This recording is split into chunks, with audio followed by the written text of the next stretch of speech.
आलिशान ऑफिसवरूनही राऊतांनी भाजपला टोला लगावलाय। राऊतांच्या आरोपांना भाजपनं सुद्धा खडखडीत प्रत्युत्तर दिलंय। दिल्लीचं कार्यालय जर आपण त्यांचं पाहाल तर प्रेसिडेंट ट्रम्पचं व्हाईट हाऊस मागे पडेल, पण त्याचंही आम्ही स्वागत करतो। पक्ष आपल्या प्रॉपर्टी तयार करत असतो, सत्ता आहे, उद्योगपती पैसे देत असतात।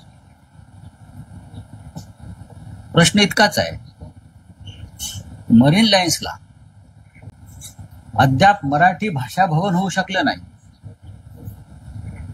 त्याच ठिकाणी मराठी भाषा भवन अडकून पडले, भूमिपूजन होऊन सुद्धा त्याकडे कोणाचं लक्ष नाही। पण आज गृहमंत्री एक पंचतारांकित भव्य असं कार्यालय त्याचं भूमिपूजन करण्यासाठी येतात, त्यांचं स्वागत आहे। भारतीय जनता पार्टी कार्यकर्त्यांसाठी कार्यालय उभं करते। आम्ही स्वतःसाठी पंचतारांकित 5 स्टार घरं बांधत नाहीत। संजय राऊत, तुम्ही स्वतःसाठी 5 स्टार अलिबागला बंगला बांधताय, मातोश्री 5 स्टार बांधली जाते।